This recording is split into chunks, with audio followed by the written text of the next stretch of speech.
сот процесстери ачык айкын болушу үчүн ушу онлайндагы жүргүзүү үчүн ушул биздин сот системасында, сот залдарында шарттар барбы?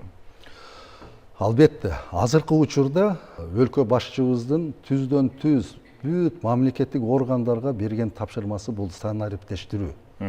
Бардыгыбыз ошол багытка кетишибиз керек.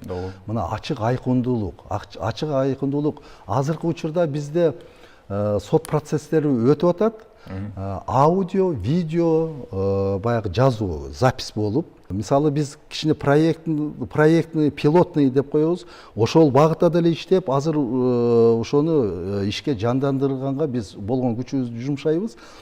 Оштон, мисалы Бишкекте иш каралып атса, мисалы Ош жакта күбө болуп калса, күбөнү Оштон бул жака кандайдыр бир чыгым кылдыртып алып келбей, биз ошол жактан онлайн режиминде эле сурап коет сотторчу. Мына бул боюнча канча чыгым үнөмдөлүп атат, канча убакыт деген үнөмдөлүп атат.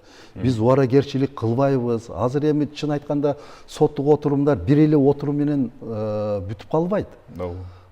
Себеби тараптардын өтүнүчү боюнча жылдырылат. Андай учурларда ал күбө болобу же сот отурум катышуучулары болобу, канчалык процесс узарган сайын ошончолук баягындай чыгымдар эмелер көп кездешет, чыгымга учурайт. Мындай учурлардан биз айрылышыбыз керек. Мына бизге азыркы заманга тиешелүү биз санарипке бүт кирип кетишибиз керек.